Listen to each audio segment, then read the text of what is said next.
Moi, je connais Tom parce que on a des familles qui vivent dans le même village, à Mont-Saint-Guibert. C'est marrant que Louise soit là parce que la famille Paris, donc, qui ont été les chefs d'unité de Mont-Saint-Guibert. Ouais.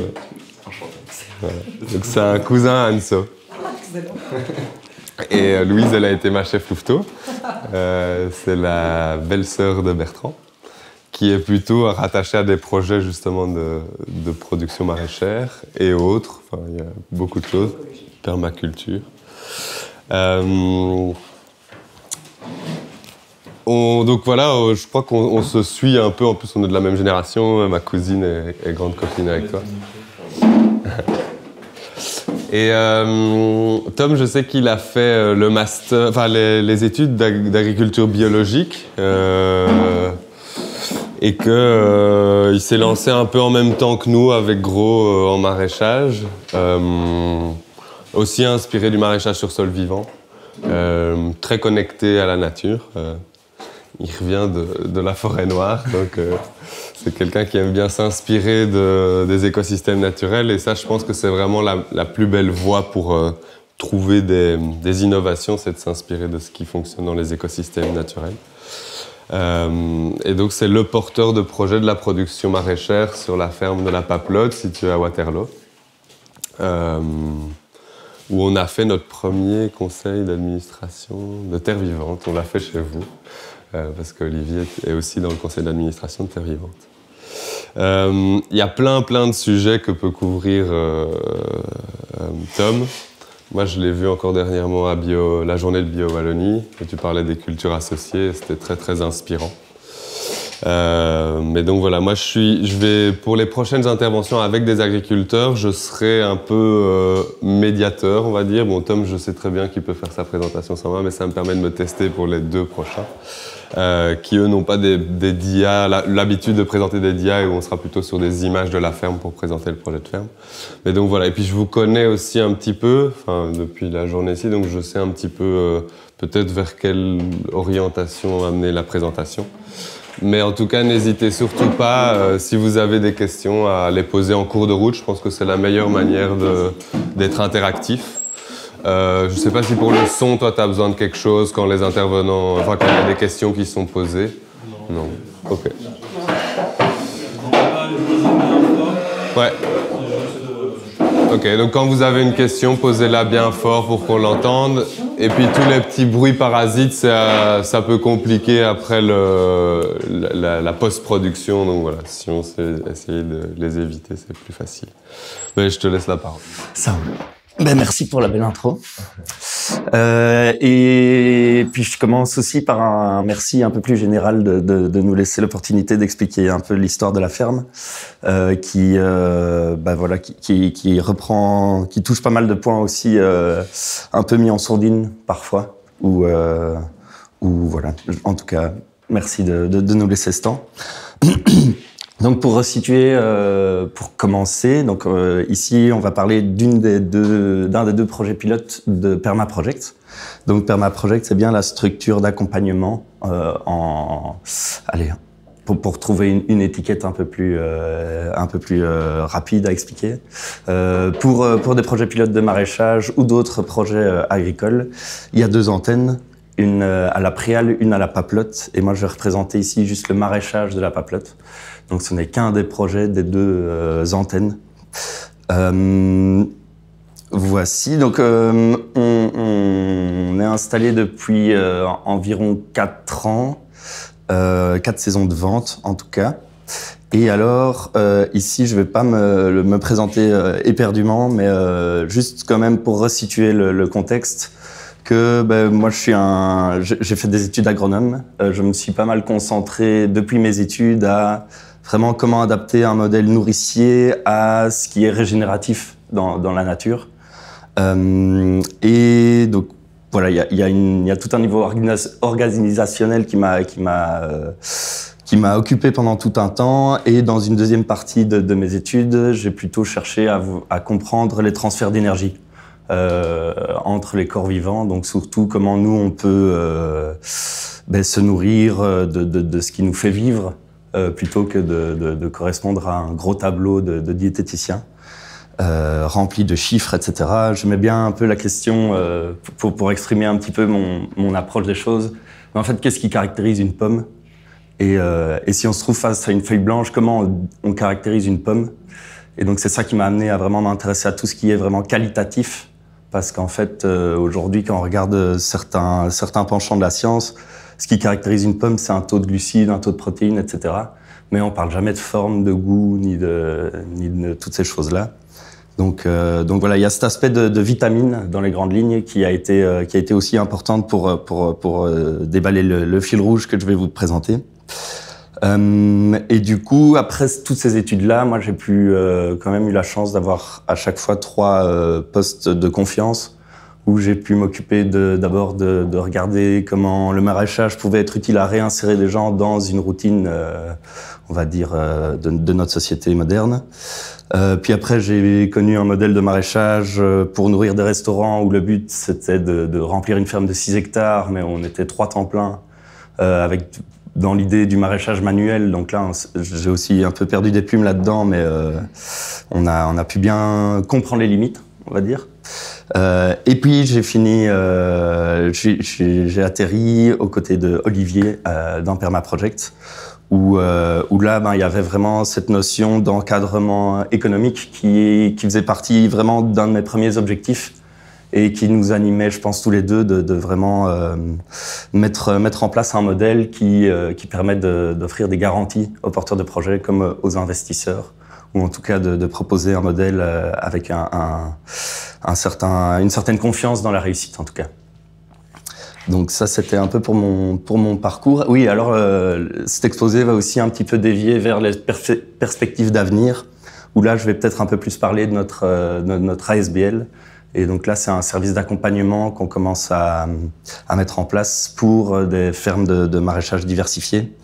Et donc, voilà, c'est une fois après validation des 2 projets pilotes, il y a cette notion d'encadrement, d'accompagnement plutôt, qui naît chez Permaproject. Alors, ici, je vais vous parler donc de la ferme de la Papelotte, qui est située à Waterloo.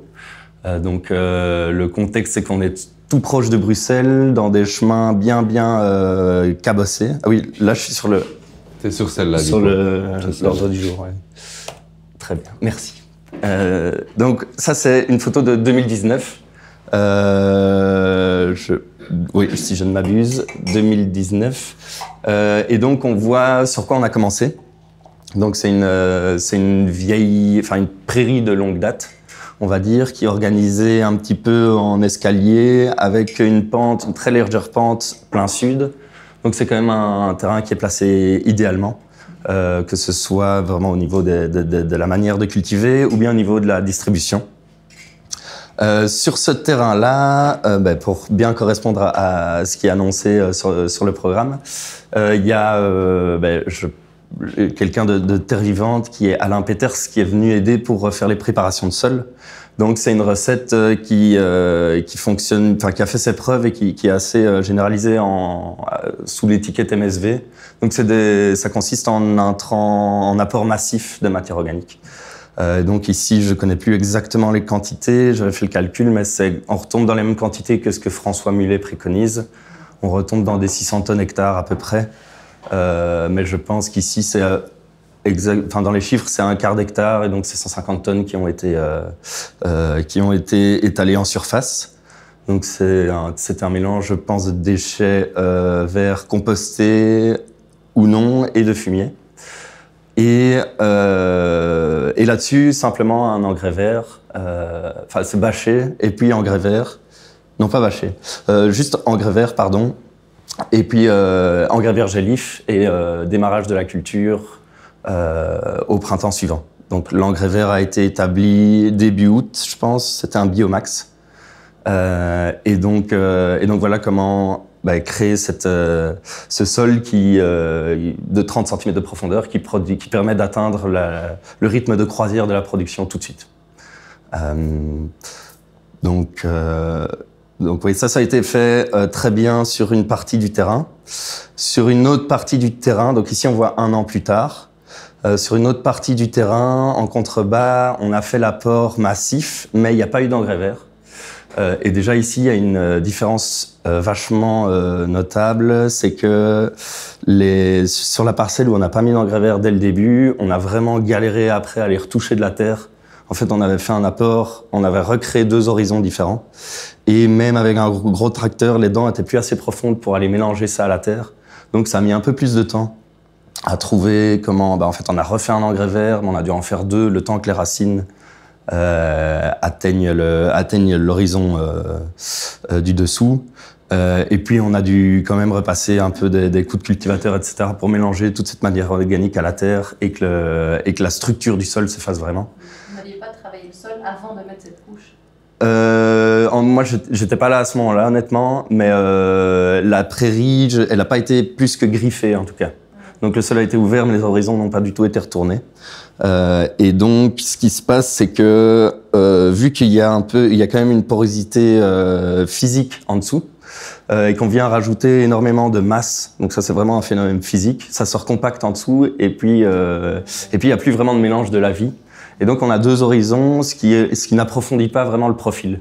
Alors que quand on suit bien l'apport massif en eau ou en engrais vert, dont les racines vont créer de la porosité biologique qui ne va pas se refermer avec les aléas climatiques, là on a quelque chose qui devient très structuré et très durable. Tandis que dans l'autre cas, on a quand même du mal... si on fait un apport trop généreux au début, on risque de devoir aller à la pelle, quoi. Ou à la pelleteuse. C'est un peu plus économe pour son dos. Mais donc c'était quand même assez intéressant de voir quand même que dans ces recettes de MSV, déjà il y a un suivi aussi à assurer. Donc la parcelle où l'irrigation n'était pas installée, c'est la parcelle où on a vraiment subi 2 horizons différents. Voilà, et on va parler des limites de cette manière-là, de cette méthode-là par la suite. Ici, j'ai commencé l'exposé par simplement un déroulé des photos du même point de vue de la ferme, année après année. Donc là, on est en 2022, donc on voit qu'il y a eu énormément un grand saut en avant d'une année à l'autre. Ça, c'est quand on a vraiment commencé la vente directe et la vente en B2B au magasin aussi. Donc on voit que là, toute la surface est devenue assez intéressante au moyen des bons choix de culture pour pouvoir s'en sortir avec la charge de travail, mais ça, je vais y revenir. Et alors, petit à petit, on voit un petit la diversité qui est générée par toutes les plantations du début. On voit quelque chose d'assez complexe qui se met en place, surtout par rapport à cette photo-là. Donc là, on est sur une évolution de 3 ans, avec notamment des bâtiments qui ont été implantés dans une optique de diversification. On en reparlera, j'ai 1 ou 2 slides dessus aussi. Et alors, voilà à quoi ressemble la ferme vue du ciel maintenant. Donc, ça ressemble tout doucement à un modèle de fortier. En gros, on essaie d'exploiter chaque mètre carré et nos indicateurs prioritaires sont des indicateurs économiques. Voilà, donc on fait vraiment, on cherche à comprendre ce que notre clientèle veut. On produit ce qu'on va réussir à vendre et puis toute la saison, pour les magasins, on vend du mieux qu'on peut. C'est-à-dire que on a une offre qu'on met à jour chaque semaine et on vend que ce qu'on a, logiquement, quoi. Je veux dire là-dedans qu'on vend pas à l'avance. Donc il y a une petite chose, un flux un peu plus tendu. Ça pourrait être vu comme stressant, mais après quelques années de partenariat avec les magasins, ça se lisse très, très, très, très fort et on sait deviner ce qu'ils vont acheter. Et puis ça permet clairement autre chose en été. Parce que donc là on est en train de parler des magasins. L'autre axe de vente, ce sont tout ce qui est vente directe via des abonnements de panier. Donc là on soulage une partie de la trésorerie par des rentrées d'argent en amont de la saison. Sauf que même avec ces abonnements de panier, on a toujours un petit surplus de production en été. Et en été, les magasins en général ont moins de clients et font des meilleurs paniers clients. Donc en fait, ils font des chiffres tout aussi bons et ils ont plus de temps. Et quand ils ont plus de temps, ils sont assez chauds de faire le pas de côté, de travailler avec des petits producteurs. Et surtout pour des chouettes produits, quoi. Quand on arrive dans les magasins avec concombres, courgettes, tomates, là on est bien reçu, on peut négocier un prix un peu plus haut que la médiane d'Interbio ou quelque chose comme ça. Donc c'était ça notamment l'objet de la journée de ma venue à BioWallonie. On a une complémentarité dans les deux manières de vendre. Et à ça, on va encore rajouter une autre complémentarité qu'on abordera plus tard. Parce que dans ce modèle de micro-ferme assez rentable à la Fortier, il y a quand même tout un tas de légumes qu'on ne peut pas cultiver si on veut rester rentable. Et donc, il faut sortir du modèle simplement. Et au lieu de se déresponsabiliser et de dire, on va aller dans une ferme de nouveau qui retombe dans un itinéraire technique plus linéaire, acheter des choses, on va essayer de réfléchir à comment les faire selon nos valeurs. Et donc, on parlera un petit peu des essais en grande culture qu'on fait en haut. Du coup, Fortier, son modèle, il est aussi fort basé sur un apport exogène de matière organique. Est-ce que toi, c'est la même philosophie ou est-ce que tu joues aussi sur les couverts? Ce que Fortier, peut-être maintenant il a fort évolué, mais dans son premier bouquin, c'est pas une approche qui est... Complètement. Et moi, c'est une question que je me pose chaque année, c'est de voir l'impact des couverts par rapport à ce qu'on a réellement besoin d'importer dans un système qu'on qualifie de rentable, on va dire, économiquement. Et moi, je vois... Enfin, ma position de maraîcher, c'est que les maraîchers font des économies à me connaître, à pouvoir apporter de la matière organique. Au niveau de certicides, c'est pas complètement OK, mais ils acceptent de fermer les yeux, en gros. Si on dit avec un grand sourire qui vient de la haie. Mais du coup, moi, je suis vraiment d'avis de pousser la réflexion dans les modèles où on sait pas amener de la matière organique. Il y a des systèmes, surtout dans des régions un peu plus extensives, où on ne sait pas amener 30 tonnes de fumier quand on en a besoin au printemps. Où là, c'est vraiment important de savoir développer des modèles juste avec de l'engrais vert ou de la création de matière organique sur place. Ici, nous, c'est clairement un autre contexte. On est entouré de chevaux, de manèges qui savent pas quoi faire de leur fumier. Et en fait, c'est une question super intéressante parce qu'au début, je me suis vraiment... C'est un des sujets d'ailleurs, c'est vraiment essayer de comprendre comment on rattrape le mois de retard qu'on a en prenant le temps de finir des cultures avant de remettre un engrais vert en maraîchage. Et donc, on s'est emballé dans plein de techniques de semis sous couvert, etc., qui fonctionnent. Mais au final, à la fin, pour 1 ou 2 kilos de matière sèche par mètre carré, on ramène quand même 30 kilos à la pelle de compost. Donc, est-ce que ça vaut la peine? C'est la première année que j'ai pas semé d'engrais vert. Ici, je voulais commencer par parler justement dans ces apports massifs de matière organique. Moi, ça m'a valu un débat assez musclé avec François Mullet, justement, sur en fait de quel apport on parle et qu'est-ce qu'on désigne compost réellement. Donc ici, le tas fumant que vous voyez tout noir là, c'est complètement pas du compost. C'est quelque chose dans lequel il y a très peu d'énergie en fait, et où tout est brûlé.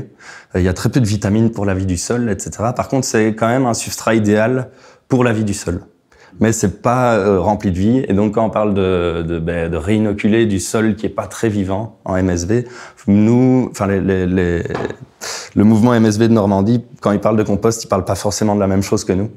Il parle de choses non finies, plutôt comme l'image que j'essayais de mettre un peu en avant là, qui vont vraiment amener quelque chose d'activateur dans le sol, quoi.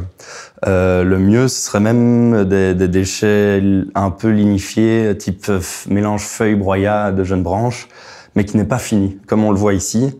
Et ça, par contre, ça a vraiment l'effet d'une bombe atomique.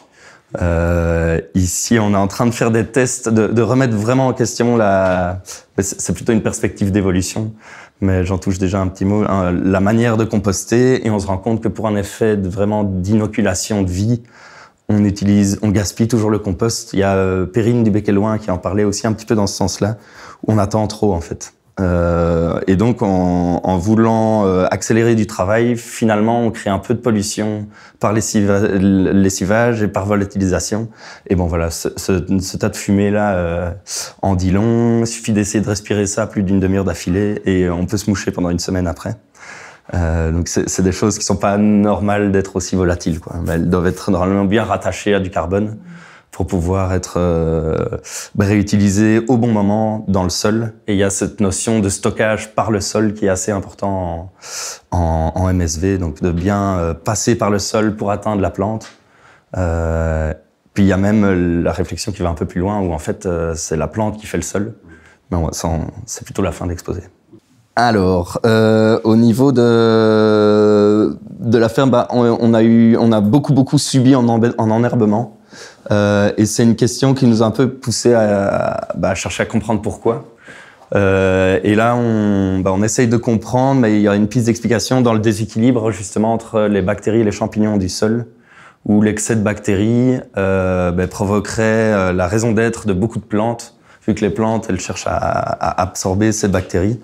Donc voilà, on a cet enherbement qui est un petit peu une question en suspens.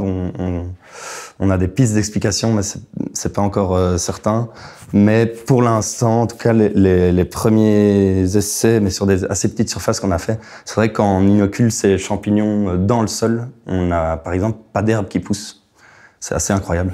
Et donc voilà, en tout cas, nous, on a beaucoup désherbé. On s'en est sorti vraiment grâce à de l'aide extérieure à la ferme, comme des bénévoles, etc. Et on comprenait pas pourquoi, après 1 an de bâchage, 2 faux semis, notre semis de carottes, il a fallu le désherber 10 fois. De kénopodes qui poussaient vitesse VV'. Et donc, en fait, quand on regardait la théorie de, dans quelles conditions germe la graine de kénopode, on n'était pas dedans. Et donc, on se disait, il y a quelque chose d'autre, quoi. Et il y aurait cette probabilité que le déséquilibre de bactéries champignons fasse aussi germer les plantes. C'est le contexte forestier. En fait, c'est essayer de se rapprocher d'un contexte écologique forestier. Où on n'a pas d'herbe. Mais Alain dirait la prairie, lui. Pour les grandes cultures, lui, il préfère se rapprocher. Donc, ça dépend ce que tu veux cultiver. Exactement. Et c'est vraiment une notion d'après où, en fait, au début des projets, quand on réfléchit à la résilience du lieu, faut vraiment bien choisir ses objectifs, parce qu'on doit choisir quel type de climat on vise, quel type de climax on vise, pour bien espacer ces arbres, parce qu'on est dans une région où il y a trop d'eau dans le sol et où il faut les drainer avec des arbres et un système communicant de fossés, de mares, etc., de gestion de l'eau, quoi. Mais il faut ces arbres pour drainer en profondeur et qu'on puisse avoir 1 mètre de sol partout. Mais donc, il y a une densité qui laisse pousser les arbres et les légumes. Heureusement. Donc ça, on l'a un peu abordé. L'occultation, c'est un petit peu quand on utilise bien ce plastique, il tient quand même très longtemps et c'est un peu l'ingrédient secret pour agrandir les cultures et savoir gérer la charge de travail. Nous, ce qu'on fait beaucoup ici, quand j'utilise beaucoup ces bâches-là pour les cultures aussi. Et donc j'irrigue simplement. Donc j'ai ma zone avec mon sol presque à nu ou avec mon mulch. J'irrigue 3 jours d'affilée non-stop. Et puis je mets une bâche comme ceci avec des trous et j'ai pas de besoin d'irrigation pour aucune culture. Et pourtant, j'ai une photo après, je vous montrerai une culture qui n'est pas irriguée. Mais en fait, on joue aussi sur le fait que les plantes vont créer de la condensation au-dessus du plastique et vont savoir ramener de l'eau elles-mêmes dans le sol, en plus d'amener déjà une bonne quantité de base. Tout ça fait qu'on a des développements racinaires qui sont ultra verticaux. Et donc, nos plantes, qui sont des légumes, participent un peu à la construction du profil. Est-ce que tu as des solutions pour la pénibilité de ce déplacement de bâche? Parce que... de déplacement de bâche? Ouais, parce que c'est quand même souvent la tâche qu'on met aux stagiaires de déplacer. Oui. Le fortier, il a vraiment un plan précis pour plier les bâches. On l'a fait depuis cette année, c'est quand même cool. Enfin, maintenant, on le fait plus de pied de plan, quoi, de plier les bâches. Donc, il y a la petite stratégie de plier en 3 pour finir pile au milieu, etc. Non, je pensais que tu allais parler de la pénibilité des récoltes une fois qu'on commence à mélanger les cultures. C'était ça l'exemple que j'avais en tête, et ça, j'en ai pas de solution. Je peux te permettre, tu me parlais justement de bâcher, donc en fait, tu irrigues super fort pendant 3 jours, oui. Tes planches, tu bâches, mais ça c'est juste avant, c'est quoi, c'est du bâche pour tout l'hiver alors? Non, par exemple, pour te donner un exemple, une culture de brocoli chou-fleur. J'ai une bâche comme ceci, mais avec des trous de 2 rangs tous les 25 cm. Donc celle-là, je m'en occuperai demain. Mais aujourd'hui, je balance de l'eau sur le sol pendant, on va dire, 24 heures, même si c'est un peu plus. Puis je mets ma bâche. Et alors là, je peux faire ma plantation tranquille où je mets des choux tous les 50, des laitues tous les 50. Et dans ce système-là, j'ai plus besoin d'arroser du tout. Ce qui est assez pratique pour la gestion des limaces, qui sont en fait présentes que 3 jours, mais avec 3 granules bleues en dessous, elles sont calmées pour les 3 premiers jours. Et de cette manière-là, on utilise beaucoup moins de plein de trucs. parce que les racines, elles vont aller tellement loin en profondeur et à la verticalité que là, il n'y a plus du tout de maladie. Et on redonne juste un coup d'eau, exprès pour les choux, un coup d'eau à la pommaison. Là, on triche, parce qu'on vend quand même du poids. Mais donc, on les gonfle à l'eau, quoi.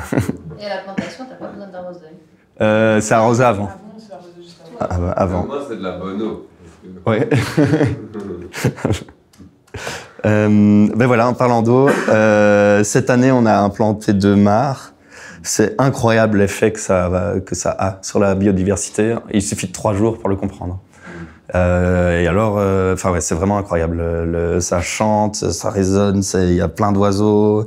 Vraiment, il y a plein de choses qui se font. Et au niveau de la lumière aussi, on s'en rend pas compte, mais c'est assez impressionnant. Alors justement, là, c'était vraiment toute la belle partie, comment on a grandi, etc. Ça fait partie un peu de la romance du MSV, c'est les 3 premières années. Et puis ensuite vient le moment où, si on n'a pas d'itinéraire qui réapprovisionne tout le temps notre gros stock de matière organique dans le sol, on a épuisé une partie de tout ce qui est de l'équilibre écologique dans le sol. Et donc arrivent des problèmes comme dans n'importe quel système. On crée quand même énormément de perturbations dans la nature, on fait quand même énormément de lignes droites de monoculture. Donc on a des champignons, des ravageurs qui s'installent. Et ça, c'est ce qui amène à se poser des questions sur la longévité du modèle. Des questions qui sont partagées avec des maraîchers installés depuis plus de 10 ans en Normandie aussi, où ils voient des maladies arriver sur leurs légumes, ou bien des adventices qu'on n'avait pas au début. Nous, une des principales mauvaises herbes maintenant, c'est l'ortie. Et on n'est pas loin d'en arriver à la ronce. Mais ça, c'est très fréquent dans des modèles MSV un peu plus longue durée. Donc, il y a toujours ce problème, selon moi, de profondeur de sol. Donc, je m'arrête là parce que j'y reviendrai après. Donc, ça, c'était surtout pour le sclérotinia qu'on voit sur la carotte. On voit aussi des attaques de punaises, des morsures de punaises sur les fraises. C'est encore pour mettre en avant le MSV, même si on fait gaffe quand même à ne pas trop travailler le sol, on n'est pas encore dans de l'écologie et on n'est pas encore du tout dans un écosystème à l'équilibre. J'entends souvent des maraîchers qui, parce qu'ils ont 60 légumes différents à l'année, pensent qu'ils font de l'écologie, mais l'écologie se joue pas dans les légumes, elle se joue vraiment autour, quoi. Alors ici, on est dans vraiment ce qui caractérise très fort la ferme, c'est l'optimisation d'espace. Donc on est moi je challenge tout le temps en association de culture. Bon, on en garde à peu près 1 sur 10, mais c'est important de continuer les expérimentations. Donc voilà, ici c'est chou laitue, c'est sûr et certain que ça marche tout le temps. On rajoute juste une culture, une demi-planche de laitue par planche de chou. Donc tous les 2 planches de chou, on économise une planche. Et par contre, on fait quand même pas n'importe quoi parce que il y a vraiment l'efficacité de la récolte qui est prise en compte dans la réussite des associations. Et donc à côté, on voit une planche de persil qu'il ne faut absolument pas associer en extérieur pour pouvoir faire du 200 bottes à l'heure et être rentable. Donc on a des techniques manuelles, mais notre but c'est de montrer que les techniques manuelles sont aussi efficaces qu'Interbio, qu'on sait baisser les prix au même niveau qu'Interbio. Et on y arrive, en tout cas pour tous les légumes feuilles, on y arrive assez facilement. Puis ça peut ressembler aussi à ça. En serre, on cultive sur un rang très dense pour pouvoir utiliser les côtés des planches, quoi. Donc ici, on voit que les courgettes sont plantées alors qu'on a encore une demi-planche d'oignons. On a pareil avec du pourpier ou des jeunes verdures, etc. Voilà, il y a pas mal de petites combinaisons. En fait, ici, j'ai arrêté de donner des recettes toutes faites parce que ce qui fonctionne sur le sol assez drainant de la papelotte va pas fonctionner sur un sol lourd de l'âne, quoi. Et donc, c'est vraiment très, très, très, très précis. C'est vraiment dur de réussir des choses très complexes 2 années d'affilée. Je pensais à un itinéraire où je faisais de l'ail, puis de la fraise, puis du haricot, et puis du céleri sur 1 an. Sur la même planche, en fait, d'une année à l'autre, ça donne jamais pareil parce qu'il suffit d'un mois d'avril qui est chaud ou pas pour qu'il y ait une culture qui dure 3 mois ou 2 semaines et puis Est-ce que du coup, là, il y a besoin de ton intuition aussi, là, d'un sens que tu maîtrises pas, qui est pas mental, pour te dire, voilà la culture que je vais mettre en place derrière. Je me rapproche pas mal de maraîchers plus vieux, plus expérimentés que j'avais déjà rencontrés, qui disent qu'avec les années, ils ne font plus que des listes de plants à acheter et qu'ils aiment bien un peu improviser au dernier moment avec les plants. C'est vrai que pour les associations de culture, j'aime bien prévoir, j'achète juste 30% de plus que ce qu'il faut pour l'espace. Et puis au moment, je vois un petit peu avec les moyens du bord quel mélange on a les moyens de faire, quoi. Et ça fait... En fait, ce qui est très important là-dedans, c'est de comprendre que ce sont quand même les clients des paniers qui subsidient ces expériences-là. Et donc, voilà, on peut faire un risque sur de l'épinard. Il faut que je puisse me dire, ils vont être OK avec de l'épinard bébé, que je puisse couper avant que ça foire complètement. Donc, j'ai quand même toujours un plan B dans les risques. Et puis, ça dépend aussi vachement de la composition d'équipe. C'est une année où on est avec beaucoup de stagiaires, il faut faire un peu les choses simples pour bien apprendre. Cette année-ci, j'avais un stagiaire qui avait déjà 5 ans d'expérience. Là, on pouvait compliquer un peu les choses, quoi. Mais il faut que les gens puissent comprendre la feuille de récolte. Là. Ouais. Donc, on m'a demandé de présenter quelques techniques vraiment spécifiques à la papelotte. Et donc, on a ce qui n'est pas vraiment spécifique, mais on a déjà discuté de ça, mais c'est le fameux apport de matière organique. Et alors, ce qui est génial, c'est qu'avec ces nouvelles méthodes de considération du compost, on remarque que dans les mois chauds, le compost, il est vraiment parfait pour être comme on a envie de l'utiliser en max 2 semaines. Et donc, ça nous permet vraiment beaucoup de souplesse dans les mélanges qu'on veut. Donc, nous, on a un système maintenant d'accepter tous les déchets verts à l'entrée de la ferme.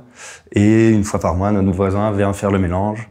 On fait un gros andin de compost. Là-dessus, on fait une culture en général assez rapide, style mâche, cerfeuil, roquette.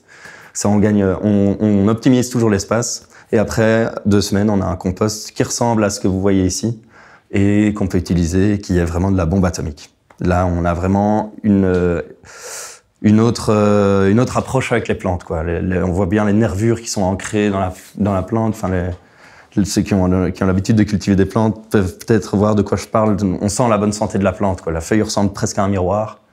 C'est un vert assez intense, c'est chouette. Donc, on avait l'occultation qui nous sauve à peu près tout pic de charge de travail. Mais voilà, malgré tout le discours écologiste, ce plastique est très, très, très chouette à utiliser. On a le choix des cultures. Donc, je vous disais, nous, on a 2 modèles de vente, magasin et vente directe. Et on a aussi une manière de cultiver. Par exemple, le fenouil, on le densifie très, très fort. On fait que des petits fenouils. Si on le vendait au poids au magasin, on serait jamais rentable, mais on le fait à 1 € pièce. Et en fait, c'est quelque chose que les gens aiment bien aussi. Ils sont en fait tout aussi paumés que moi avec le poids, et ils aiment bien acheter des choses à la pièce. Et ça marche très bien. Nos critères de sélection pour le choix des cultures, c'est au moins du 100-120 à l'heure, donc en euros par heure, hors TVA, pour les récolteurs. Et au moins du 12,50 € hors TVA par mètre carré. Une fois qu'on a ces 2 critères-là, il suffit de voir si on sait faire au moins 2 cultures par an sur le même mètre carré. Et on a la réponse à notre question, est-ce qu'on cultive ce légume ou pas? Si on coche les 3 cases, on est dans des zones de performance par mètre carré qui sont un peu du style Fortier. Donc 12,50 € par mètre carré. 120... Par culture ou par an? Par culture. Et par contre, 2 cultures par an. Ça, c'était la 3e. Et la 2e, c'était 100 ou 120 € récoltés à l'heure. Dès que c'est plus compliqué que 100 € à l'heure, c'est qu'il y a un problème, soit dans le prix, soit dans l'itinéraire technique. Et là, tu calcules ça sur une journée de récolte en comptant aller chercher les élastiques. Ouais. C'est le moment de récolte total qui est compté. C'est pas juste la récolte. Non, mais par exemple, les élastiques, vu qu'on organise quand même enfin, c'est moi qui fais, qui organise les boucles de chaque personne. C'est réparti sur beaucoup de récoltes, donc c'est tout le temps négligeable, mais t'as raison. Quand les gens font des allers-retours pour chercher les élastiques, c'est ce que je dois leur dire. Ouais, c'est ça. Et du coup, une fois qu'on a fait ça, et lavage compris, parce que c'est vraiment un gros facteur limitant dans certains cas. Et voilà, une fois qu'on a fait ça, on sait combien notre légume vaut ou bien ce qu'on va cultiver l'an prochain. Donc on fait aucun légume de conservation en gros. Et c'est pour ça qu'on réfléchit à des itinéraires en grande culture. Et en gros, moi j'étais pas mal dans comment il faut repiquer les légumes dans des couverts permanents. Maintenant, on est plutôt à quelles grosses graines on peut semer. Et donc plutôt comment construire un sol très performant directement, quoi. Et est-ce que le critère, parce que c'est le critère économique, mais le critère nutritif, est-ce que toi, ça te ferait changer ta vision des choses, de dire en fait la patate que je produis a une valeur nutritionnelle beaucoup plus élevée, donc je décide de quand même la cultiver?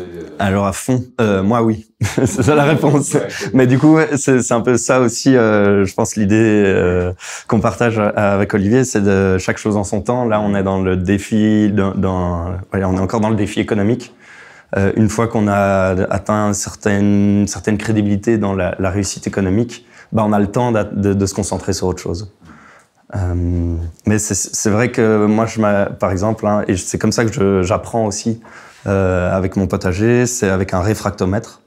Donc je contrôle le taux de sucre de tout ce qui sort de la ferme. Et vu que on sait pas trop ce que c'est, mais on sait que le taux de sucre est représentatif du reste. Et donc, au plus il y a du sucre dans le légume qu'on cultive, au meilleur a été la collaboration avec le sol, quoi. Et donc, là-dessus, on essaye d'apprendre, entre guillemets, l'effet de nos pratiques. Et là-dessus, on sait communiquer ou pas à nos clients. Je suis un peu partagé sur ça parce que j'ai eu 2 grosses sources d'informations super contradictoires. Une qui dit que la chose la plus importante dans l'origine des vitamines, c'est la génétique de la semence. Et l'autre qui disait plutôt que la semence n'avait que très peu d'influence par rapport à la composition du sol. Donc c'est vraiment ultra contradictoire. Il y en a un qui dit, mais voilà. Il y a un darwinien et un lamarckien derrière, quoi. Chaque théorie. Je sais pas encore, mais pour l'instant, je préfère penser que ça vient du sol. Puis quand je ferai mes graines, je penserai différemment. Mais l'épigénétique, quand même, amène des nouvelles compréhensions qui vont plus loin que simplement la génétique. Ouais, c'est sûr. Et puis c'est sûr que les deux ont une influence, mais je sais pas dans quelle proportion, quoi.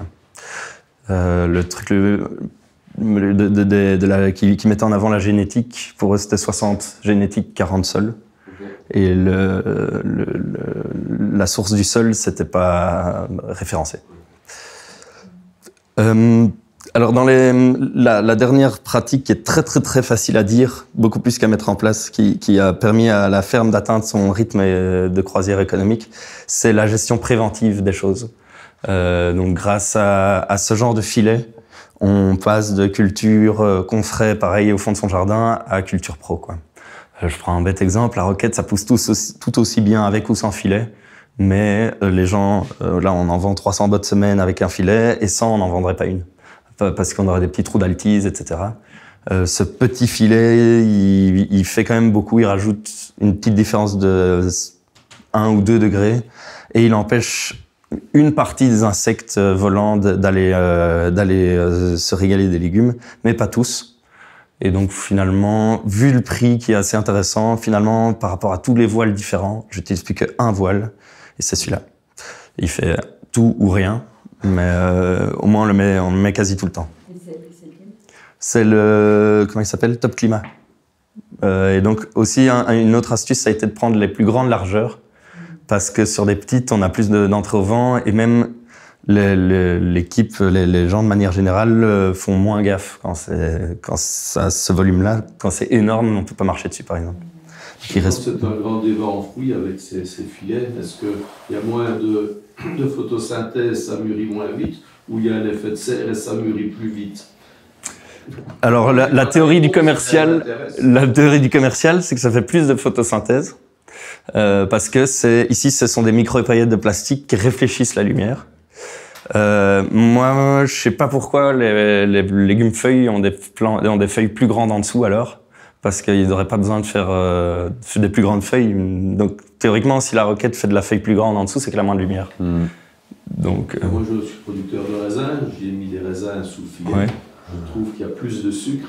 Le vendeur de filet m'a dit, ben non, c'est impossible, t'en as moins, puisque t'as moins de lumière. Ben bon, ça fait quand même 4 ans sur 4 que je trouve qu'il y en a plus. Ok. Mais ce qu'il ne faut pas déconsidérer, c'est le fait que, comme dans un écosystème forestier, tu vas être plus peut-être dépendant de l'écosystème, du coup, et tu vas du coup activer un réseau qui va aussi t'apporter plein de services. Quoi. Ouais, c'est vrai. Et puis il y a aussi un effet léger sur l'humidité, qui est beaucoup plus constante. Moi, je vois mes laitues, quand je vois qu'elles vont monter dans 1 ou 2 semaines et que je vais pas savoir les vendre, je mets un filet et je gagne 1 ou 2 semaines. Donc ça stabilise tout, en tout cas. Donc voilà, ça c'était les techniques en bref. Et ma partie préférée que je vais accélérer aussi, ce sont les perspectives d'amélioration. Mais donc c'est chouette parce qu'on a déjà abordé tous les sujets, je crois. Donc je vais pouvoir vraiment plier ça assez vite. Mais voilà le genre de profil de sol que je découvre souvent. Donc on est sur une imperméabilisation du sol à un certain niveau et dans beaucoup de cas, c'est pas tous. En fait, dès qu'il y a un agriculteur dans l'exploitation, ça ressemble à ça en général. Et alors c'est assez alarmant. Je sais pas si vous avez déjà lu les petits articles alarmistes sur les vers plats, les vers prédateurs de vers de terre. Et donc ils sont surtout souvent j'en ai déjà vu pas mal dans ce genre de profil de sol là. Donc ils viennent peut-être pas pour rien. Alors justement, dans les perspectives d'évolution, il y a vraiment tous ces petits drainages, entourer toutes ces zones cultivées de petits fossés, et à chaque fossé, voir ça comme une opportunité d'avoir plusieurs microclimats. Et alors, donc c'est vraiment quelque chose qui me faisait super peur avant. J'avais vraiment l'état d'esprit de m'acclimater au plus possible au terrain. Mais en fait, maintenant, on voit que quand on organise bien le terrain dès le début, on peut vraiment gagner beaucoup de temps. Et une chose qui fait encore plus gagner du temps de travail au fil des années, c'est vraiment comprendre, ça devient presque ésotérique, mais comprendre les mouvements des éléments dans la nature. Et donc utiliser, par exemple, les mouvements de l'eau. Quand une pluie arrive, on sait qu'elle va entraîner des éléments fertilisants. Et donc, si on regarde les courbes de niveau, on sait en fait la direction des éléments fertilisants. Et donc, ici, on atteint une grosse chose que je voulais atteindre, je suis content.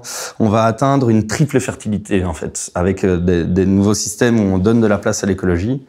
Une fertilité, en fait, par le mulch qu'on utilise tout le temps, parce qu'on est bons copains avec tous les jardiniers.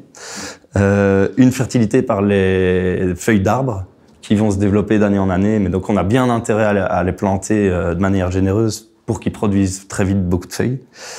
Et une manière en profondeur, où là on va avoir des éléments nutritifs qui arrivent par la profondeur des drains, vu que en fait, dès qu'on tombe, il faut voir l'herbe coupée qui va filer au fond du fossé. C'est un fossé à ciel ouvert, donc qui reste en condition d'humidité toute la journée, donc l'herbe va se composter de manière aérobique. Et puis la prochaine pluie, elle va emporter cette herbe fraîchement décomposée, sur toutes les couches d'argile, elle va glisser sur ces feuilles d'argile et l'emmener aux racines des zones cultivées au milieu de toute cette circulation écologique-là. Donc avec cette triple fertilité, on a un système qui prend une spirale fertilisante, quoi. On a déjà eu le débat sur les engrais verts, c'est parfait. On a déjà parlé de vraiment ce compost de vivant, etc. Et alors ça, c'est la photo qui évoque la question des successions écologiques qu'on vise. C'est la succession écologique que je vise pour mon petit salon d'été quand il fait trop chaud. Mais si on devait faire de la céréale ou de la laitue en plein été, ou etc., à chaque fois, on va viser quelque chose de différent. Et donc, il y a vraiment une densité d'arbres à planter pour chaque objectif. Mais par contre, il y a vraiment l'idée d'arbres comme pompe à eau et comme stockage d'énergie, quoi. Alors ici, je voulais quand même parler juste une slide pour le labeur du travail, Ça, c'est un système un itinéraire technique qui fonctionne en MSV pour un Smith carotte. Maintenant, je le souhaitais quand même à personne. Et donc, voilà, moi, j'ai été aussi un peu fermé par certaines valeurs pendant des années. Maintenant, à rechoisir, je serais vraiment heureux de mécaniser cet épandage. Surtout quand c'est en début de saison et qu'on doit le voir venir. Mais en fait, ouais, pour les petits curieux d'association culture, sur le côté, là, on voit simplement la manière d'organiser des planches de petits pois. Donc c'est juste une ligne de petits pois, puis on vient mettre des fenouilles sur le côté, parce que le fenouil se vend pas super bien non plus, donc on fait un peu moins de fenouil, mélanger du petit pois, etc. Qu'est-ce qu'on a fait d'autre ? De la betterave souvent aussi. Ça, c'était simplement pour illustrer le chantier des vivaces, qui sont les plus performantes si on ramène à l'unité de charge de travail. Il y avait que les chiens devant.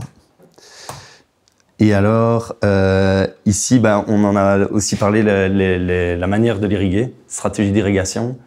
Et dans ces stratégies d'irrigation, on oublie tout le temps la faculté de condensation des plantes. Et en fait, toutes leurs formes sont prévues pour condenser et ramener l'eau là où elles le souhaitent. Donc, si on regarde un chou, par exemple, il est assez balèze pour se ramener l'eau au pied. Il condense la nuit, il a des feuilles imperméables, et puis en fait, il s'arrose lui-même. Les arbres ont une faculté assez impressionnante à ce niveau-là. Mais ce que je voulais illustrer par cette slide, c'est quand... Donc là, j'ai fait une serre un petit peu, donc maïs, courgettes, haricots, bettes. Même si c'est des cultures qui ont besoin d'assez d'eau, avec cet effet de condensation et ces 2 jours d'irrigation au début de culture, on les a implantés au 1er juillet, et c'est toujours comme ça. Sans arroser, quoi. Sans déléguer Du tout. Sous serre. Et du maïs dedans. Donc, c'est pour faire confiance aussi un peu aux plantes, quoi. Et alors, dernière slide, ça c'était pour mettre en avant l'importance du coup d'une réflexion autour de l'organisation de la ferme en amont, de l'activité, du moteur économique, de l'entreprise du moteur économique, quoi. Voilà un peu. Merci pour votre patience à travers toutes ces slides.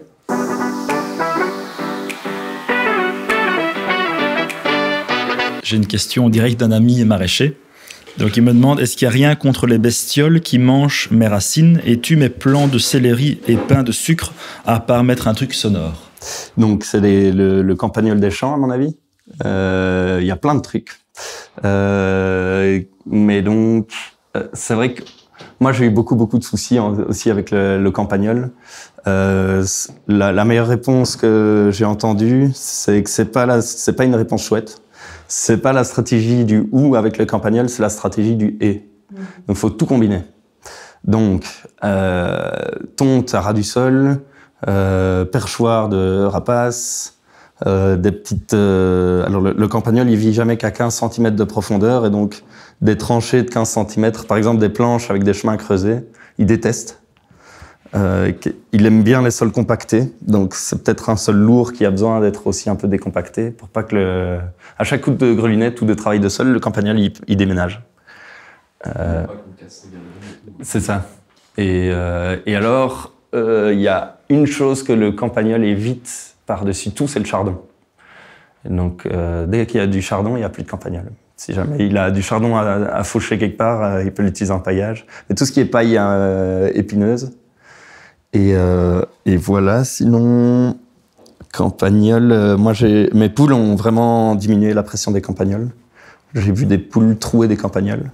C'était assez impressionnant. On va parler du narcisse. Alors, il y a beaucoup de répulsifs. Moi, j'ai déjà eu des cailleux d'ail mangés par des campagnols. Ce qui est soi-disant mortel pour eux. Mais il y a un truc qui fonctionne mieux que le reste, c'est le ricin. Héron, chouette, énormément, chat. Moi, ça a aussi changé. On a eu un chat qui a fait je sais pas combien de portées en 1 an. Elle a quand même changé la vie du potager, quoi. Le plus grand prédateur, c'est le renard, mais en parlant de plantes répulsives, je connais qui en fruitier avait mis du Melilotus officinalis entre les... Ils ont eu 30% de dégâts, parce que le campagnol, au lieu d'être dans la bande enherbé, il allait sous les racines. Oui. Donc c'était pire que bien. Et alors moi j'ai fait la connerie cette année de vouloir remettre en question un petit peu des essais de syntropie. Et donc, dans une bande fruitière, j'ai mis que du topinambour que je voulais faucher toute l'année. J'ai plus un fruitier sur l'allée, vu que le topinambour attire un peu les campagnols aussi. Donc, c'est très pratique pour désinstaller un verger aussi. Juste 5 secondes, on parlait de l'apport de matière grâce aux haies. Parfois, ça peut venir à des centaines de mètres. C'est pas les racines qui y vont, mais c'est les mycorhizes qui sont associés aux racines qui vont mais très très loin. On ne s'imagine pas ramener des éléments nutritifs. Oui, dans cette, allez, juste une question pour illustrer ça que j'aime bien. C'est sur un carré comme ça. L'exercice, c'est de bien placer sa haie pour optimiser l'activité des mycorhizes.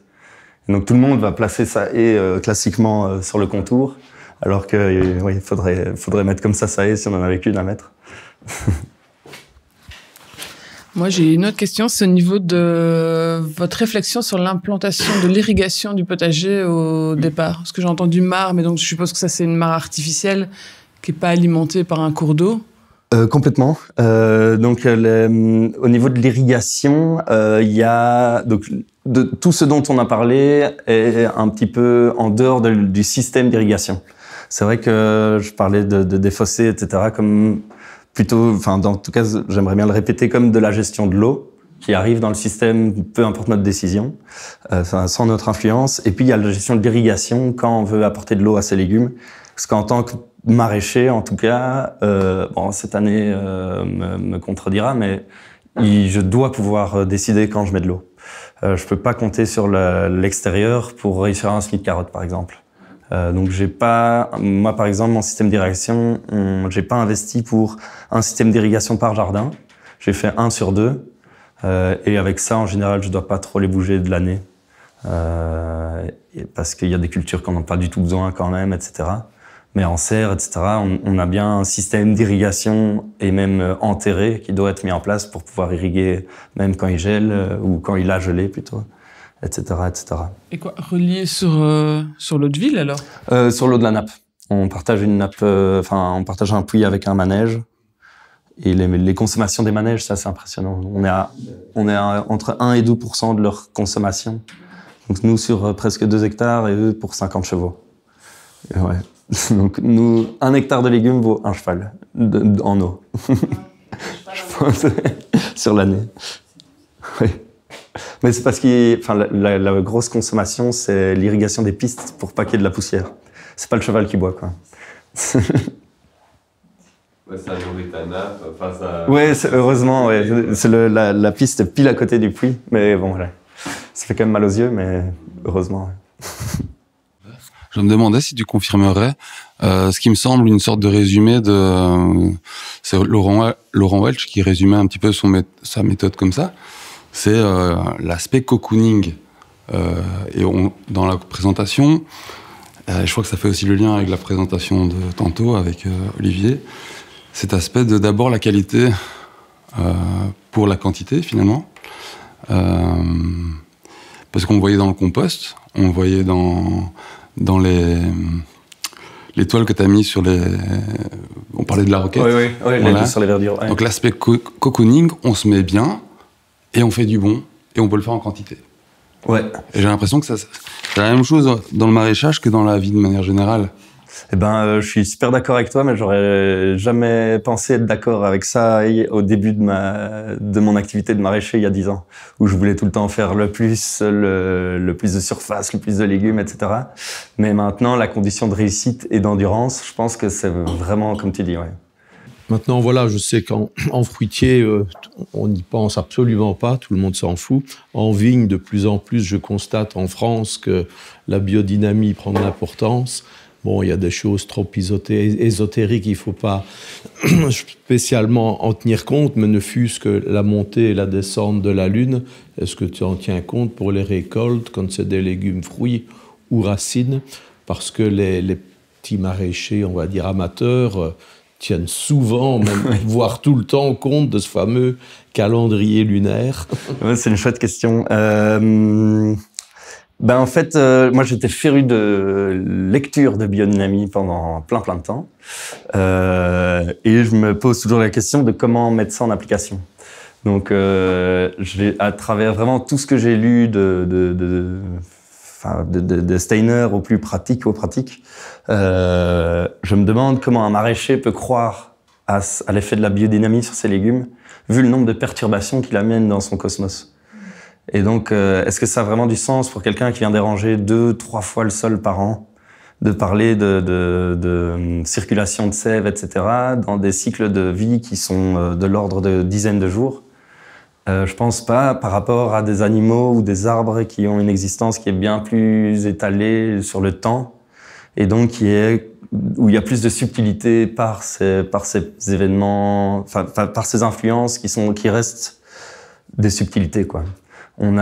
Pour moi, la biodynamie, il y a énormément à puiser dedans, mais ça reste un niveau de subtilité qui passe après tout un tas de priorités physiques ou biologiques. Je préfère même biologique. Et donc, moi, en tant que maraîcher, ça me fait un peu rigoler d'essayer, parce que je l'ai fait à fond, d'essayer de respecter un calendrier lunaire, c'est pour devenir fou en tant que producteur professionnel. Caler ses semis sur un calendrier, puis s'arrêter 2 semaines et puis recommencer, alors qu'on vend 100 laitues par semaine, par exemple, ou des choses comme ça. Je déconseille presque de l'essayer, même si ça anime beaucoup pendant 1 an, mais en général, respect à celui qui l'essaye à l'échelle professionnelle sur plus qu'1 année. Donc, je le fais que pour les gestes un petit peu, par exemple, la tonte. C'est quelque chose que j'essaye de pas faire, donc je le fais quand elle va moins bien repousser. Puis 1 fois par an, quand il y a un stagiaire qui pose un peu trop de questions sur la biodynamie, il est obligé de se recoltiner le semis de radis sur 28 jours d'affilée, comme ça c'est lui qui répond à ces questions.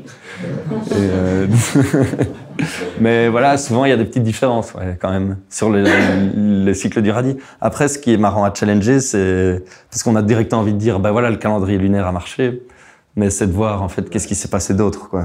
Mais ça, il y a une très très belle conférence d'un statisticien, d'un scientifique qui a rigoureusement étudié et qui démontre complètement ce qui a été fait par Maria Thun et tout ça. Mais je pense qu'il y a une dimension qui n'est pas prise en compte et que tu peux peut-être pas prendre en compte toi non plus. C'est la dimension de s'aligner collectivement sur une intention. Parce qu'aujourd'hui, les producteurs sont très isolés, mais je pense vraiment que si on devait construire des plans de culture ensemble, qu'on devait, avec son équipe, donner beaucoup d'autonomie à l'équipe pour travailler, pour préparer le matériel, pour semer des légumes racines le même jour. Là, il y a quelque chose que je pense qui est une des vraies forces de la biodynamie, c'est la communauté. En fait, c'est d'avoir un langage du rythme, du jardin qui est aligné. Et ça, je pense que... Alors peut-être que les durées sont trop courtes, peut-être qu'il faudrait reconstruire les calendriers entre producteurs. Ça, je pense que ça a énormément de sens pour pouvoir répondre à un besoin qui est constant de nourrir avec des produits diversifiés une population. Mais je n'ai pas bien compris le mot. Il démontre ou il démonte? Il démonte. Après, pour moi, qui a aussi beaucoup étudié le calendrier lunaire, je pense qu'il y a une énorme richesse dans l'information. Et malheureusement, aujourd'hui, la science étudie beaucoup les effets, mesure des effets physiques, mais pas tant... L'information, c'est de la qualité, c'est pas de la quantité. Quand la Lune... il y a le passage de la Lune devant un autre astre, il y a une information qui arrive sur la Terre que nous, on ne peut pas percevoir, mais moi, dire qu'une plante ne le perçoit pas, qui je suis pour le dire? Je n'ai aujourd'hui pas assez d'outils que pour... ce que je peux juste dire de cette personne qui la démontre, c'est qu'il a suffisamment d'outils pour démontrer qu'on ne sait pas valider scientifiquement les faits. Mais est-ce que ça veut dire qu'il n'y en a pas? Non. Et ça, je pense qu'il serait d'accord avec ça aussi. Et donc, notre sensibilité à ce qui nous entoure nous permettra peut-être un jour de vraiment comprendre comment travailler avec la Lune. Mais pour appuyer ce que tu dis, moi j'ai fait mon 2e mémoire sur justement la méthode imaginée par Steiner pour mettre en avant ses forces, ses informations. c'était justement dit. On s'est marré à faire un labo, à essayer de créer un labo qui n'était pas influencé par des choses extérieures, pour isoler le paramètre, pour comprendre ses forces de vie. On n'est jamais arrivé, c'était justement ça, l'art, on va dire, du travail, c'était de dire, on n'en sait rien, il y a toujours une influence. Et on a beau faire mettre l'échantillon dans 3 chambres antivibratoires l'une dans l'autre, ben en fait, qu'est-ce qui me dit que j'ai la même humeur d'un jour à l'autre? Qu'est-ce qui me dit que l'échantillon est pareil, que machin?